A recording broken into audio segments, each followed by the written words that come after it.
Array list बनाने का ना एक तरीका और है, इस तरीके ये जनरली प्रेफर्ड तरीका नहीं है, ठीक है। जो प्रेफर्ड तरीका है एरे लिस्ट बनाने का वो ये है कि आप इसमें ना इनकी रैपर क्लासेस भी मेंशन करोगे। रैपर क्लास ऐसे भी बनाओगे तो कोई एरर नहीं आएगा, बट अगर आप इनकी रैपर क्लासेस मेंशन करोगे तो वो अच्छा रहेगा, ठीक है। अब रैपर क्लासेस के होते क्या है, सबसे पहले मैं आप लोगों को ये बताता हूँ। दोनों चीज के लिए, एक तो फॉर ईच लूप में भी लगता है रैपर क्लासेस, और यहाँ पर भी एरे में भी लगता है, ठीक है। आप क्या करोगे, जब भी एरे लिस्ट बनाओगे ना तो यहाँ पर एक सिंबल डालोगे।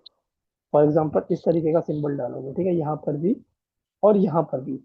इस सिंबल का मतलब क्या होता है, इस सिंबल का मतलब ये होता है कि आप डिफाइन करोगे कि उसके अंदर किस टाइप के वो रहेगा, क्या बोलते हैं, किस टाइप का इसके अंदर डेटा रहेगा। जैसे मैंने यहाँ पे डिफाइन कर दिया कि इसके अंदर ऑब्जेक्ट टाइप का डेटा रहेगा, ठीक है। ऑब्जेक्ट का मतलब क्या होता है, मैंने आप लोगों को ही बताया, जिसमें हर तरीके का डेटा टाइप आ सकता है। मतलब इसके अंदर क्या, स्ट्रिंग भी आ सकता है, इंटीजर भी आ सकता है, कैरेक्टर भी आ सकता है, बूलियन भी आ सकता है, ठीक है। तो आप ऐसे डिफाइन करोगे सबसे पहले, ठीक है, बताओगे कि एरे, हम कौन सा एरे लिस्ट बना रहे हैं, उसके अंदर क्या डेटा रख रहे हैं। फॉर एग्जाम्पल आप कहते हो नहीं, मेरे को अपनी लिस्ट के अंदर सिर्फ स्ट्रिंग चाहिए, तो मैं क्या यहाँ पे लिखूंगा, ऐसे स्ट्रिंग लिख दूंगा, ठीक है। तो आप देखो यहाँ पर एरर आ गया, लाइन नंबर 15 पे एरर आ गया, उसने बोला यार ये तो स्ट्रिंग नहीं है।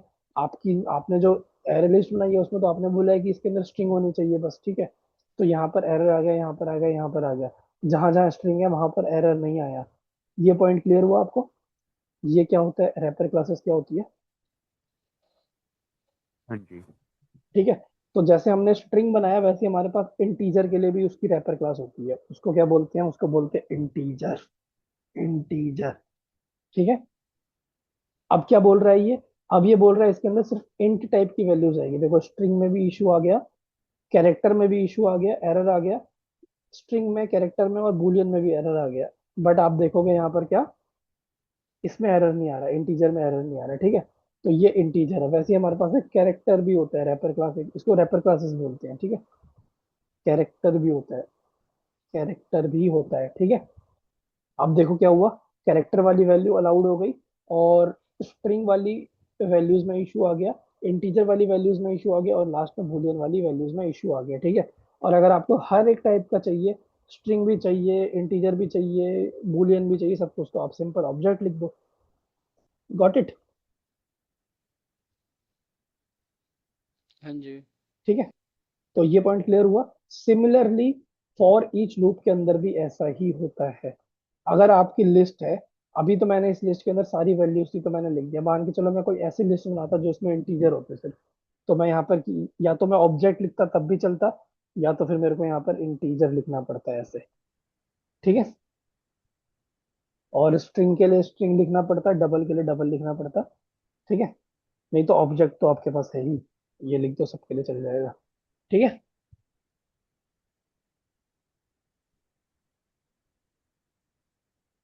ठीक है, यहाँ तक सारे पॉइंट क्लियर है आप लोगों को।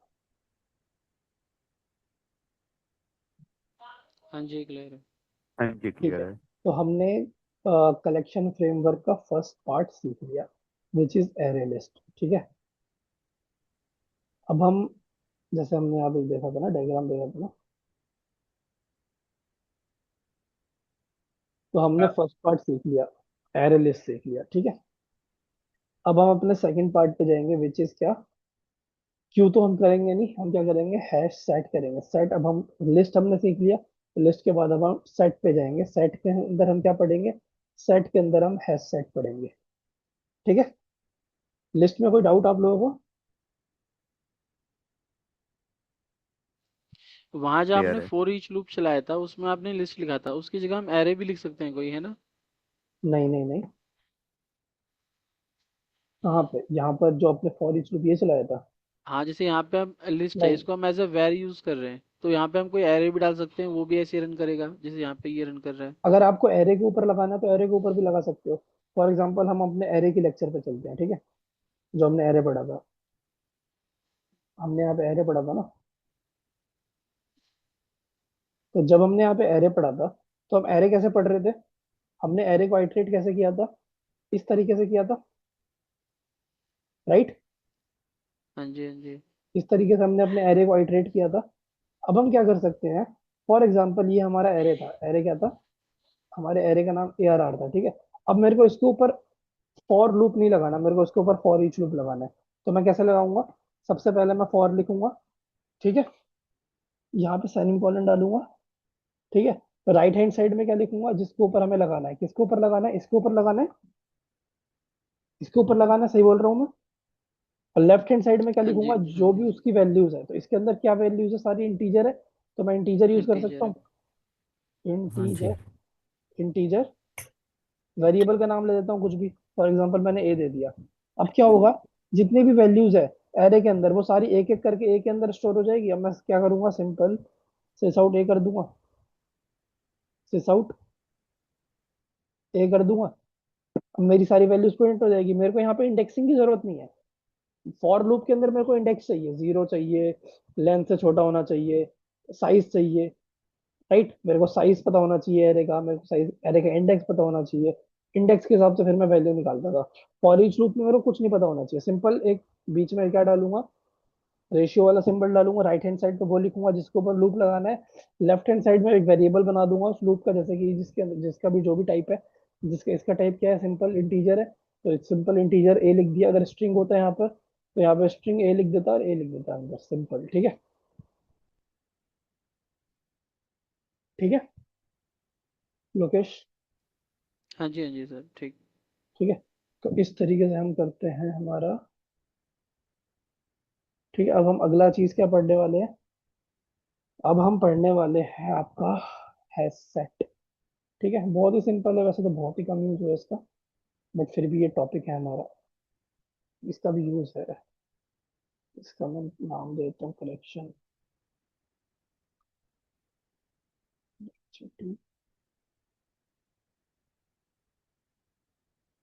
ठीक है। तो हमने लिस्ट पढ़ लिया, अब हम क्या पढ़ेंगे? सेट पढ़ेंगे, ठीक है। लिस्ट में हमने क्या पढ़ा था? 3 पॉइंट्स पढ़े थे, क्या? डुप्लीकेट वैल्यूज अलाउड होती है, ऑर्डर्ड होता है, ठीक है, ठीक है। और तीसरा पॉइंट क्या था? तीसरा पॉइंट क्या था? इंडेक्सिंग होती है, ठीक है। अब इसमें क्या होता है? ये तीनों पॉइंट का अपोजिट। सबसे पहले क्या? डुप्लीकेट नॉट अलाउड,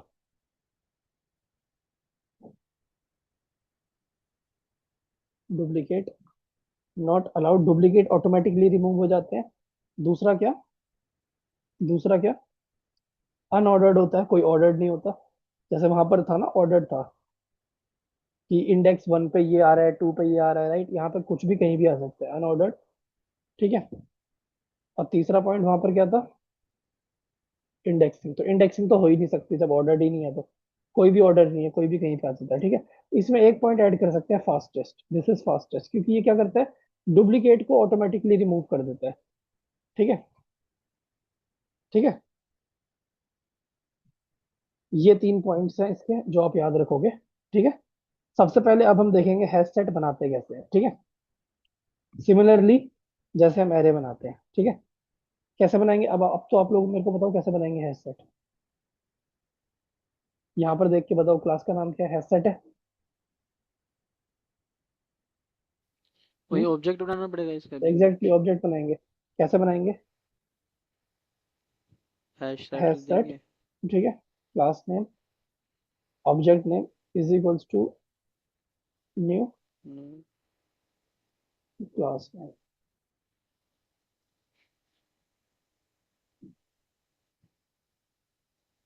ठीक है। इसको इंपोर्ट करा देते हैं,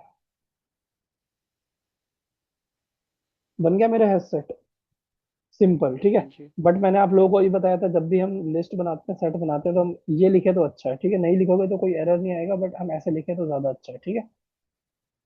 इसके अंदर हम क्या डाल सकते हैं? किस तरीके का हमारा सेट होगा? फॉर एग्जाम्पल, अगर मैं इसमें, अभी तो मैंने आपको एक्सप्लेन कर दिया, अगर मैं यहाँ पे स्ट्रिंग लिख दूंगा तो इस सेट के अंदर क्या जाएगा? सिर्फ स्ट्रिंग जाएगा। बट मैं इसके अंदर ऑब्जेक्ट ले ले रहा हूँ, ठीक है, ठीक है। कॉटेड ऑब्जेक्ट का मतलब क्या है? इसके इस सेट के अंदर हर तरीके की वैल्यू मैं डाल सकता हूँ, ठीक है। अगर अगर मैं इसके अंदर स्ट्रिंग लिखता तो क्या हो जाता? इस सेट के अंदर सिर्फ और सिर्फ स्ट्रिंग वैल्यूज आती, ठीक है, ठीक है। ठीक है जी। यहाँ तक पॉइंट क्लियर है? हाँ जी। हरजोत आपको क्लियर है? हरजोत कॉल पे हो ना? हाँ जी, हाँ जी। ठीक है, ठीक है, ठीक है। अब हम अपने ऊपर वाले जो पॉइंट्स हमने लिखे हैं ना, इसको डिस्कस करते हैं, ठीक है। इसको इम्प्लीमेंट करते हैं सेम तरीके, ऑलमोस्ट सारे मेथड सेम ही होते हैं। जैसे कि इसके अंदर आपको आइटम ऐड करना है, तो कैसे ऐड करोगे? कैसे ऐड करोगे? Simple, set dot add method. Okay, add कर दो कुछ भी आइटम, मैंने यहाँ पे वन ऐड कर दिया, ठीक है, इस सेट के अंदर वन चला गया। अब मैं दोबारा कुछ ऐड करता हूँ उस पर, डॉट ऐड, ठीक है, एप्पल कर दो, ठीक है, इसके अंदर दोबारा कुछ ऐड करो, एप्पल के बाद इसके अंदर आप मैंगो, कोई भी फ्रूट ऐड कर दो, एप्पल के बाद मैंगो ऐड करो, ठीक है, एक और चीज ऐड करो, दोबारा इसके अंदर एप्पल ऐड करो, ठीक है, ठीक है। तो चार आइटम मैंने यहाँ इसके अंदर ऐड कर दिए, ठीक है, और कुछ ऐड करते लो, पांच छह आइटम ऐड कर दो, ठीक है, बूलियन भी ऐड कर दो, एक कैरेक्टर भी ऐड कर दो,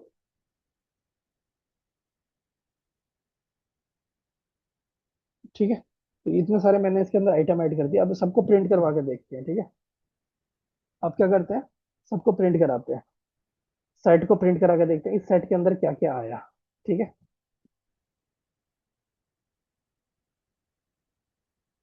तो मैंने ये चला दिया।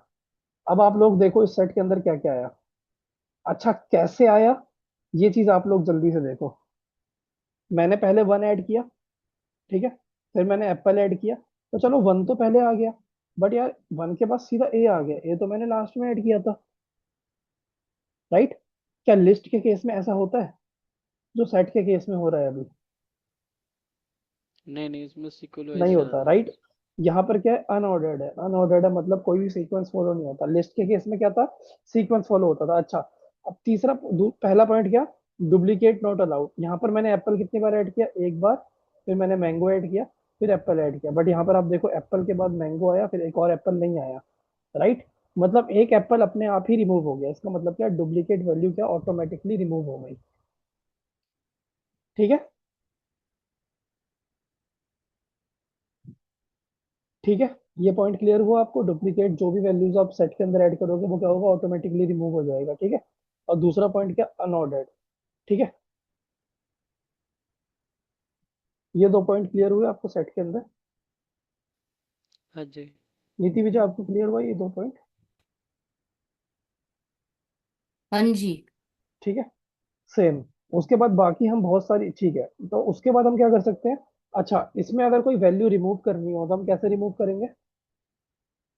क्योंकि यहाँ पर कोई इंडेक्स ना हो, इंडेक्स नहीं होता, वहां पर क्या था, इंडेक्स होता था, तो हम लिस्ट डॉट रिमूव करते थे, इंडेक्स देते थे। यहाँ पर अगर कोई वैल्यू मेरे को हटानी है तो मैं क्या करूंगा, set dot remove method call करूंगा, और यहाँ पर सीधा सीधा वैल्यू दूंगा, यहाँ पर सीधा सीधा मैं वैल्यू दूंगा, जैसे मेरे को इस लिस्ट के अंदर से एप्पल हटा दो, तो ठीक है। अब वो एप्पल इस लिस्ट में जितनी बार हो, देखो सबसे पहले तो सेट अपने आप ही हटा देगा, यहाँ पर जितनी बार भी एप्पल रिपीट हो रहा है ना, सिर्फ एक ही बार लेगा। क्यों? क्योंकि डुप्लीकेट वैल्यू वैसे भी सेट लेता नहीं है।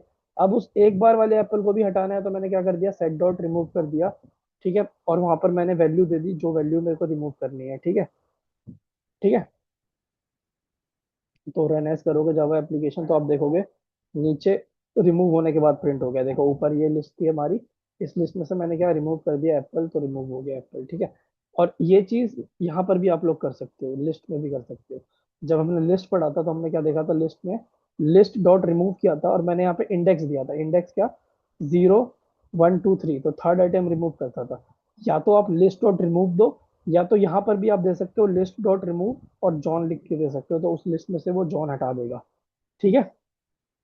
या तो आप ये लिख लो, या तो आप ये लिख लो, या तो आप क्या लिख लो, ये लिख लो, या तो आप इंडेक्स से दे दो, या तो आप यहाँ पर ये दे दो, ये भी काम करेगा, ठीक है। लिस्ट के केस में क्या था, दोनों काम करेगा, सेट के केस में एक ही काम करेगा, सिर्फ यही काम करेगा। क्यों? क्योंकि सेट का कोई इंडेक्स नहीं होता। इंडेक्स क्यों नहीं होता? क्योंकि कुछ फिक्स ही नहीं है कौन सी वैल्यू कहाँ पर आ जाएगी। अगर कुछ फिक्स होता कि कौन सी वैल्यू कहाँ पर आएगी, तब वहां पर इंडेक्सिंग होती ना, आप ही लोग बताओ। जब यहाँ पर फिक्स ही नहीं है, ए कहीं भी आ जा रहा है, एप्पल कहीं भी आ जा रहा है, पहले मैंगो यहाँ था, मैंगो अब यहाँ आ गया, ठीक है। तो इसलिए क्या होता है, सेट के अंदर कोई भी इंडेक्सिंग नहीं होती, ठीक है। ये पॉइंट क्लियर है? हाँ जी, क्लियर है। ठीक है, ओके, नाइस, हाँ ये जी। clear है। तो उसके बाद हम तीसरा पॉइंट पे आएंगे, मतलब तीसरी चीज पे आएंगे।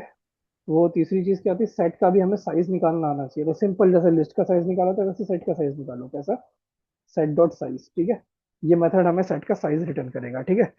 और और भी हमारे पास इसमें मेथड है, जैसे कि सेट डॉट क्लियर मेथड है। अगर आपको सब कुछ सेट सेट आना है ना, तो आप क्लियर यूज करो। कंटेन्स भी यूज कर सकते हो। कंटेन्स आप क्यों यूज करोगे?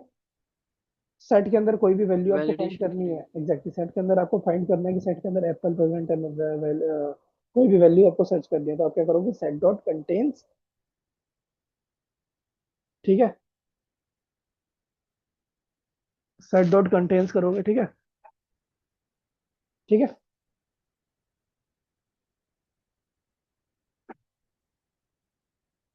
समझ रहे हो ना मेरी बात? हाँ जी, हाँ जी। ठीक है, तो ये सारी चीजें हो गई। अच्छा, अब आप मेरे को एक चीज बताओ। सारे आपने मेथड्स तो उसमें देख लिया, ऐड करना देख लिया। अच्छा, गेट करना भी देखेंगे, ठीक है। मतलब सेट के अंदर से हम वैल्यू निकालेंगे कैसे? क्या कोई तरीका है सेट के अंदर से वैल्यू निकालने का? क्योंकि यहाँ पर इंडेक्स तो है नहीं। पहले तो हमारे पास इंडेक्स था ना, बट यहाँ तो हमारे पास इंडेक्स है नहीं, तो कैसे निकालेंगे? क्योंकि वहां पर हमारे पास लिस्ट के अंदर से कैसे फैच करते थे हम डेटा? लिस्ट डॉट गेट करते थे और इंडेक्स देते थे, राइट? राइट, मैं सही बोल जी, रहा हाँ हूँ? जी, हाँ जी। बट सेट के अंदर से कैसे निकालेंगे? यहाँ पर तो मैं ये भी नहीं लगा सकता, गेट मेथड भी यूज नहीं कर सकता, ठीक है। और गेट मेथड भी यूज नहीं कर सकता दूसरा, अब मैं तो यहाँ पर ये भी यूज नहीं कर सकता। एक तो मैं ये गेट मेथड भी यहाँ पे लगा नहीं सकता क्योंकि कोई इंडेक्स नहीं है। दूसरा, मैं यहाँ पे फॉर लूप भी नहीं लगा सकता, फॉर लूप भी इंडेक्स पे काम करता है। तो यहाँ पर क्या काम आएगा, फॉर ईच लूप काम आएगा। यहाँ पर क्या काम आएगा, फॉर ईच लूप काम आएगा। फॉर ईच लूप क्या करेगा, उसको जरूरत ही नहीं है इंडेक्स की, वो क्या करता है ऑटोमेटिकली। सारी हाँ, वैल्यूज सब प्रिंट कर वैल्यूज के देगा वो, लिए। है हाँ, ना? तो मैं क्या करूंगा, सिंपल फॉर लिखूंगा और यहाँ पर सेट लिख दूंगा ऐसे। कोई एक पर्टिकुलर वैल्यू आप फेच नहीं कर सकते, आपको पूरी वैल्यू फेच करनी पड़ेगी, ठीक है। तो ये सेट के अंदर क्या है, डेटा टाइप क्या है, कभी कोई ऑब्जेक्ट है, कोई स्ट्रिंग है, कोई कुछ है, तो मैंने ऐसे ऑब्जेक्ट ए लिख लिया, ठीक है। अब मैं इसके अंदर क्या लिखता हूँ, सिस आउट लिख देता हूँ, ठीक है।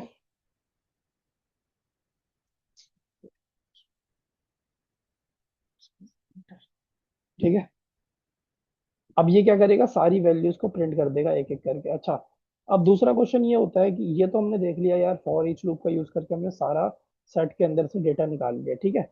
दूसरा क्वेश्चन यहाँ पर ये उठता है कि कोई एक पर्टिकुलर वैल्यू निकाल सकते हैं? इसका आंसर है नो। सेट के अंदर से कोई भी एक पर्टिकुलर वैल्यू फेच नहीं कर सकते, क्यों? क्योंकि सेट के अंदर कोई इंडेक्सिंग नहीं होता। तीसरा चीज है कि अगर इसको करना है, फिर भी करना है, तो हमें क्या करना पड़ेगा, पहले हमको सेट को एरे में कन्वर्ट करना पड़ेगा, पहले हमको सेट को लिस्ट में कन्वर्ट करना पड़ेगा। हैश सेट जो हमने पढ़ा अभी, इस हैश सेट को हमें एरे लिस्ट में कन्वर्ट करना पड़ेगा एरे लिस्ट में, ठीक है। तब हम क्या कर सकते हैं, एक एक वैल्यू फैच कर सकते हैं, ठीक है। ये सारी चीजें कैसे करते हैं वो हम देखेंगे, जब हम सेलेनियम करेंगे ना, तब हम देखेंगे कि ये सब सारी चीजें कैसे कर सकते हैं, ठीक है। तो यहाँ पर हमारा सेट भी कंप्लीट हो गया, जो कि बहुत ईजी है। उसके बाद जो हमारा फाइनल टॉपिक रह गया कलेक्शन फ्रेमवर्क में, वो मैप रह गया, which is the most important, ठीक है। मैप, हैश मैप हम पढ़ेंगे, तो उसमें एक क्लास आप लोगों की लगेगी, तो हमारा कलेक्शन फ्रेमवर्क भी कंप्लीट हो जाएगा, ठीक है। आज हमने कंप्लीट कर लिया क्या, एरे लिस्ट और हैश सेट, ठीक है। बाकी मैं आपको कुछ थोड़ी बहुत एडवांस चीजें मैं अभी आप लोगों को पहले प्रैक्टिस करने के लिए दे देता हूँ ये। आप थोड़ा अपने एंड पे एरे लिस्ट बनाओ, हैश सेट बनाओ। बाकी नेक्स्ट क्लास में हम क्या करेंगे, थोड़ा बहुत एरे लिस्ट के अंदर ना कुछ देखेंगे। फॉर एग्जांपल हम ये देखेंगे कि दो तरह के एरे लिस्ट बनाएंगे, एक लिस्ट के अंदर दूसरी लिस्ट कैसे ऐड करते हैं, ठीक है। ये सारी चीजें भी देखेंगे, और हम नेक्स्ट क्लास में हैश मैप देखेंगे, ठीक है।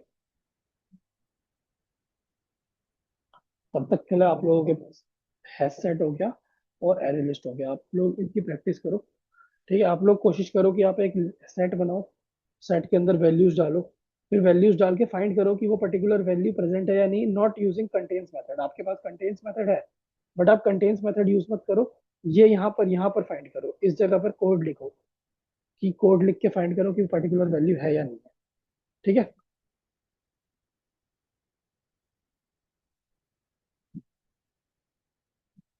तो आप इस तरीके से लिस्ट बनाओ, सेट बनाओ अपने अपने सिस्टम पे, प्रैक्टिकल करके देखो, जिससे आपको कॉन्फिडेंस आ जाएगा लिस्ट और सेट, ठीक है। बाकी नेक्स्ट क्लास में हम सेट मैप पढ़ेंगे, हैश मैप पढ़ेंगे, जो कि हमारा फाइनल टॉपिक होगा।